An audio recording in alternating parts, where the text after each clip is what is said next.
할렐루야, 은혜의 아침입니다. 우리는 계속해서 열왕기 하에 그 말씀을 통해 엘리사를 통해서 일하시는 하나님의 기적들을 계속 보고 있습니다. 5장은 이제 이방인 나아만 장군의 병고침의 이야기입니다. 4장까지는 어떤 여인의 그 기름병을 채우신 얘기, 또 수넴 여인의 그 삶을 하나님께서 축복하신 그 이야기, 개인적인 차원의 이야기였다면 이제 5장 말씀을 통해서 엘리사 선지자가 국제 정치 상황 가운데서 중심 인물로 등장하는 것을 우리가 볼 수 있습니다. 이렇게 하나님의 일하심의 영역은 개인을 넘어서서 공동체, 또 공동체를 넘어서서 나라와 전체 국가 세계 가운데 하나님의 통치가 필요함을 우리는 오늘 이 말씀 가운데 발견할 수 있습니다. 이스라엘 나라를 보면 그 솔로몬 이후에 북이스라엘과 남유다, 이렇게 남과 북으로 갈라진 것을 분열되는 그런 아픔을 겪은 나라라는 것을 우리는 알 수 있습니다. 물론 그것은 우상 숭배로 인한 하나님의 그 계획하신가 섭리의 결과였습니다. 저는 우리나라의 역사적 현실을 바라볼 때 정말 이스라엘과 닮은 부분이 있다라는 그런 생각을 가끔 하게 됩니다. 오늘 본문 말씀에서 알 수 있듯이 북이스라엘과 아람의 관계, 아람은 이제 북이스라엘 위쪽에 있는 나라거든요. 왠지 북한과 러시아의 관계 같다는 이런 생각도 문득 해보았습니다. 우상 숭배에 물든 그 땅 북한, 그러나 하나님은 결코 북이스라엘을 포기하지 않으셨던 것처럼 북한 땅을 포기하지 않으시고 계속해서 하나님의 사람 엘리사와 같은 선지자를 보내시고 구원의 메시지를 전하고 계신다는 사실입니다. 오늘 이제 그 아람 왕, 아람이라는 나라에 있는 나아만 장군, 이 사람이 이제 군사령관이었던 것을 알 수 있는데 아마 국방부 장관 정도 되는 아주 높은 지위의 사람이었습니다. 그냥 평범한 사람이 아니라 그 아람이라는 나라가 대국을 이루는데 큰 공신을 세웠던, 그리고 왕에게 아주 신임받는 그런 사람이었습니다. 오늘 1절 말씀을 한번 보시면 이제 나아만 장군이 여러 전쟁에서 승리를 했는데 그 중간쯤 보시면 그를 통해 나아만을 통해 여호와께서 아람의 승리를 안겨주셨기 때문이라는 말씀이 있습니다. 그래서 이 나아만 장군이 이렇게 승리를 할 수 있었던 것은 바로 하나님께서, 여호와께서 그 승리를 허락하셨다고 오늘 말씀에 명확히 기록하고 있습니다. 아람은 이방 민족이죠. 하나님 모르는 사람들이 대부분입니다. 그런데 전쟁에 승리했다라는 오늘 기록을 볼 때 오늘 이 모든 세계의 전쟁과 상황을 주관하시는 분이 하나님이라는 사실, 우리는 오늘 이 말씀 가운데서 기억할 수 있길 바랍니다. 우리 믿는 사람들이 제일 착각하기 쉬운 게 바로 이것입니다. 하나님 믿는 사람만, 우리 하나님 잘 믿는 나라만 사랑해 주신다. 그러나 이것만큼 우리 하나님 마음을 아프게 하는 믿음은 없습니다. 하나님은 믿는 사람뿐 아니라 모든 이 천지 만물을 창조하신 하나님, 그래서 하나님의 피조물이 아닌 영역은 세상 어디에도 없다는 것, 그래서 하나님의 이 크신 세계를 이해하지 못하면 결국 이기적인 민족주의에 빠지게 됩니다. 유대인들이 지금 이런 어려움들을 겪고 있지 않습니까? 단지 우리 죄에 빠진 인간이 그 창조주 하나님의 크신 섭리를 이해하지 못하게 된다는 것입니다. 지금의 이 세계 정세를 주관하시는 분은 바로 하나님이십니다. 하나님은 결코 이 땅을 악으로 인도하지 않습니다. 하나님은 전쟁을 통해서도 반드시 하나님의 살아계신과 하나님의 선을 이루시는 살아계신 전능하신 하나님이심을 기억하며 나아가길 바랍니다. 오늘 이 나아만 장군의 집에 이제 이스라엘의 포로 한 명이 잡혀옵니다.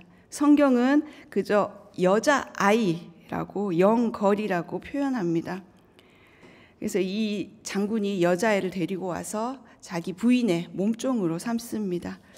이 여자아이는 이 말씀에서 오늘 볼 수 있듯이 하나님을 경외하는 사람이었습니다. 하나님을 경외하는 한 사람, 나이도 상관없고 성별도 상관없습니다. 오늘 이 하나님께서 하나님을 경외하는 이 여자아이를 통해서 일하심을 오늘 볼 수 있습니다. 어린아이의 믿음이 이방인인 나아만을 살리는 계기가 되는데요. 3절 말씀 우리 다 같이 한번 다시 읽겠습니다. 시작. 아이가 여주인에게 말했습니다. 주인님께서 사마리아에 계신 그 예언자를 만나실 수만 있다면 좋겠습니다. 그분이 주인님의 나병을 고쳐주실 수 있을 것입니다. 이 어린아이는 비록 이방 땅에서 노예로 살고 있지만 하나님을 경외하는 믿음, 내 하나님을 사랑하는 그 믿음, 그 마음은 결코 잊지 않았습니다. 그래서 진짜 하나님 만난 사람은 내가 만난 이 하나님의 사랑을 전하고 싶어서 어쩔 줄을 모르게 되는 것입니다. 우리에게도 모두 그런 마음이 있지 않습니까? 일본의 이 수많은 방황하는 젊은이들에게 정말 하나님 만나면 소망이 있을 텐데, 정말 그 예수님만 만나면 그 병이 나을 텐데 라는 그런 안타까운 마음이 우리 성도님들 안에도 다 있을 것입니다. 우리 지난 토요일에 이곳에서 전도 클리닉 세미나가 있었습니다. 저는 우리 성도님들 정말 많은 분들이 참석해 주셨는데 그 복음에 대한 열정을 보고 많이 놀랐습니다. 내 직장 동료, 또 내 가족, 그 친구에게 내가 만난 예수님, 구원자 예수님을 전하고 싶은데 어떻게 전하면 좋은지 몰라서 이 세미나에 정말 많은 분들이 참석해 주셨습니다. 이번 세미나에 가장 많이 나온 단어가 이제 회심이라는 단어였습니다. 회심하면 이제 마음을 바꾼다는 의미잖아요.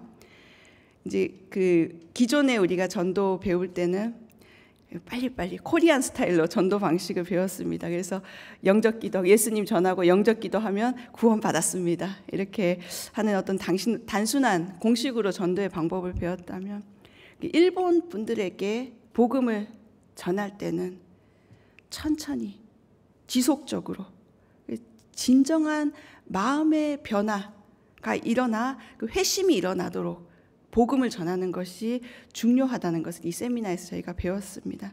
그래서 일본인들은 관계전도, 먼저 그 사람의 마음 문을 열 수 있는 관계전도, 그리고 예배를 통한 전도가 정말 가장 효과적이다라는 것을 우리가 배웠습니다. 그래서 이제 오늘 이 어린아이의 믿음이 오늘 나아만 장군과 그리고 그 아람 왕에게까지 전해집니다. 그래서 나아만 장군은 이제 왕의 허락을 받고 이스라엘로 길을 떠납니다.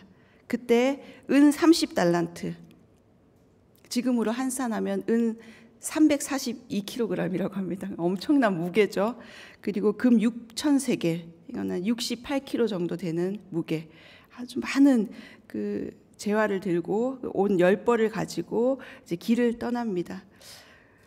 그래서 이만큼 많은 재물을 나아만 장군에게 줬다는 것은 이스라엘 그 아람 왕이 얼마나 나아만 장군을 신임했는지, 정말 이 종이 꼭 나았으면 좋겠다라는 그런 간절함으로 이렇게 많은 재물을 주었던 것입니다. 그래서 이스라엘 왕에게 또 전해줄 편지까지 써서 함께 보냈습니다. 그래서 저는 오늘 우리 성도님들이 이 나아만 장군과 같이 어디 가든지 인정받고 꼭 필요한 존재, 이 사람은 안 아팠으면 좋겠다라고 정말 그렇게 사랑받는 존재가 되길 간절히 바랍니다.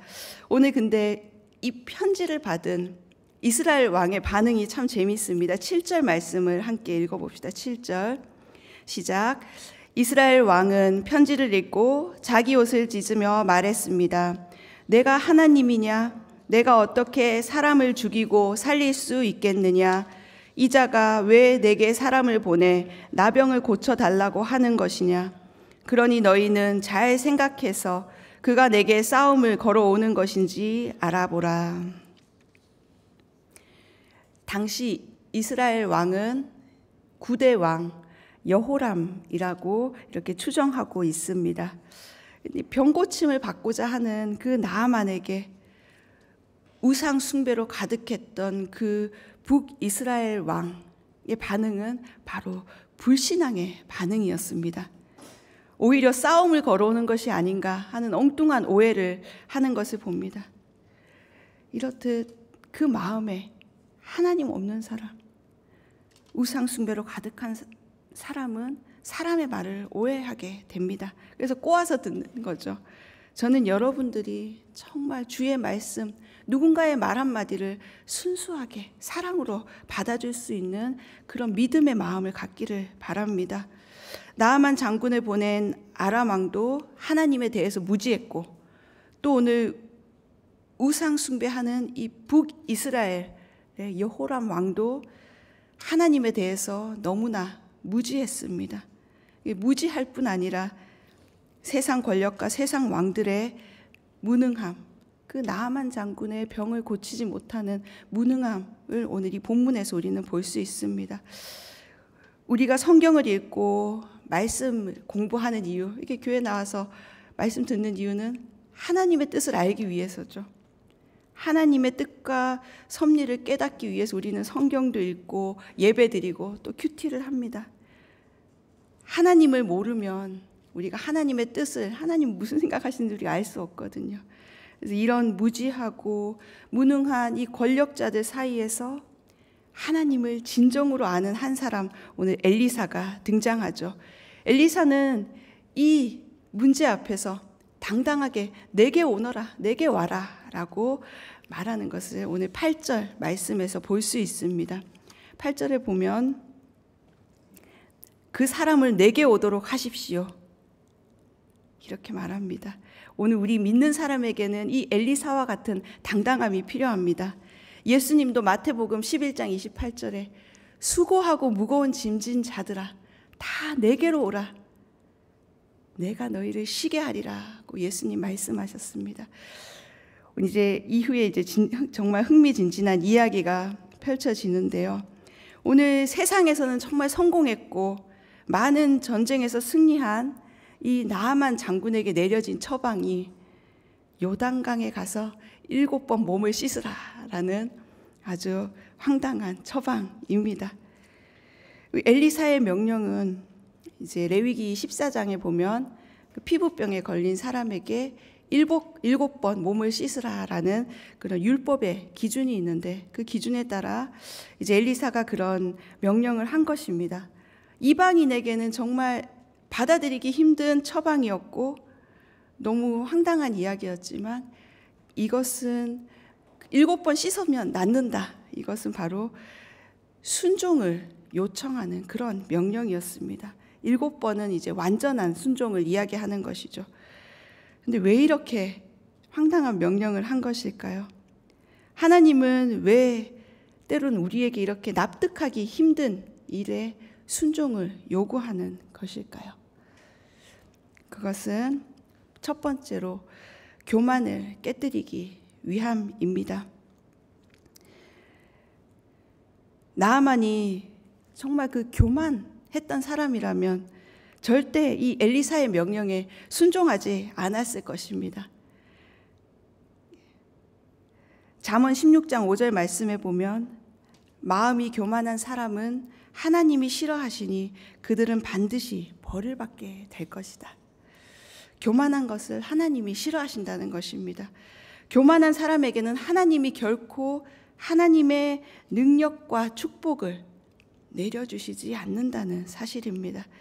저는 오늘 이 새벽에 기도하는 우리가 정말 하나님 앞에, 하나님 당신의 은혜를 구합니다, 겸손한 마음으로, 겸손한 믿음으로 하나님 앞에 기도할 수 있길 바랍니다.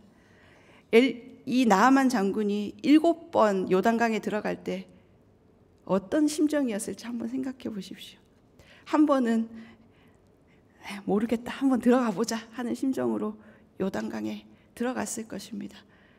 근데 7번, 한 번,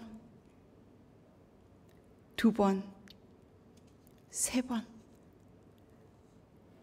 여러 가지 마음의 복잡한 상황이 있었겠지만 그 자신의 그런 생각들과 마음을 온전히 내려놓고 7번까지 요단강에 들어갔다 나왔을 때 이 나아만 장군은 하나님의 기적을 경험하는 것을 오늘 볼 수 있습니다. 두 번째, 하나님께서 이런 요구를 하는 이유는 다른 세상의 방법이 아니라 오직 하나님의 능력으로만 너의 문제를 해결할 수 있다는 것을 보여주기 위함입니다. 오늘 이 나아만이 처음에는 이 명령을 받았을 때 그냥 집으로 가려고 하죠. 화가 난 마음으로. 그렇지만 이 종들이 한 번 더 주인을 설득하는 말 13절을 한번 우리가 읽어봅시다. 시작. 나아만의 종들이 그에게 와서 말했습니다. 내 아버지여, 만약 저 예언자가 당신께 엄청난 일을 하라고 했다면 하지 않으셨겠습니까? 하물며 그가 당신께 몸을 씻어 깨끗하게 되라고 말하는데 못할 까닭이 있습니까? 이 종들의 이야기를 나아만은 사실 무시해도 되었을 텐데 나아만은 정말 들을 기가 있는 사람이었습니다. 우리 주변에도 혹시 우리에게 이런 믿음의 조언, 믿음의 권면을 하는 사람들의 이야기를 우리가 잘 들을 수 있길 바랍니다. 아무리 작은 소리에도 귀를 기울인다면 그것이 바로 우리를 치유하시는 하나님의 기적의 첫 시작이 될 수 있습니다. 이렇듯 오늘 하나님께서 우리에게 요구하시는 순종은 그리 어려운 것이 아닙니다. 사실 단순한 일이죠. 요단강 물에 몸을 담그고 목욕만 하면 되는 그냥 아주 단순한 간단한 일입니다. 하나님이 만약에 복잡한 거 시키신다면 그건 정말 하나님이 시키신 일이 아닐 수 있습니다. 하나님의 명령은 정말 간단합니다. 나만의 그 교만했던 마음, 이성적인 판단, 그것을 내려놓고 하나님의 말씀에 그저 순종했을 때 하나님이 일하신다는 사실입니다. 나아만의 이야기는 단순히 이 한 개인 나아만이 병고침 받아서 병고침을 받았다는 그 이야기가 아니라 사실 나아만이 알았던 그 나병은 바로 이스라엘 공동체가 안고 있던 영적 상태를 나타내는 것이었습니다. 또 지금 이 말씀을 묵상하는 우리는 바로 우리의 영적 상태는 어떤지 한번 돌아볼 수 있길 바랍니다. 오늘 우리도 많은 문제 앞에 놓여 있습니다. 때로는 그것이 육체적인 질병일 수도 있고 또 재정의 문제, 때로는 인간관계의 문제일 수도 있고 또 우리의 심령을 상하게 하는 수많은 그런 말들 때문에 우리 안에 생긴 상처일 수 있습니다. 현대인들이 안고 있는 이 수많은 삶의 무게와 씨름하며 오늘 우리 열심히 하루하루를 살아가고 있습니다. 나병과 같이 무감각해진 우리의 삶에 그런 영역들이 있다면 오늘 여러분 하나님 말씀 붙잡고 순종하며 나아갈 수 있길 바랍니다. 나아만과 같은 심정으로 우리 오늘 주님 앞에 나아갑시다. 그때 14절 말씀 어떤 일이 일어났는지 끝까지 한번 읽어봅시다. 14절 시작. 그러자 그는 하나님의 사람이 말한 대로 내려가 요단강에 7번 몸을 푹 담갔습니다.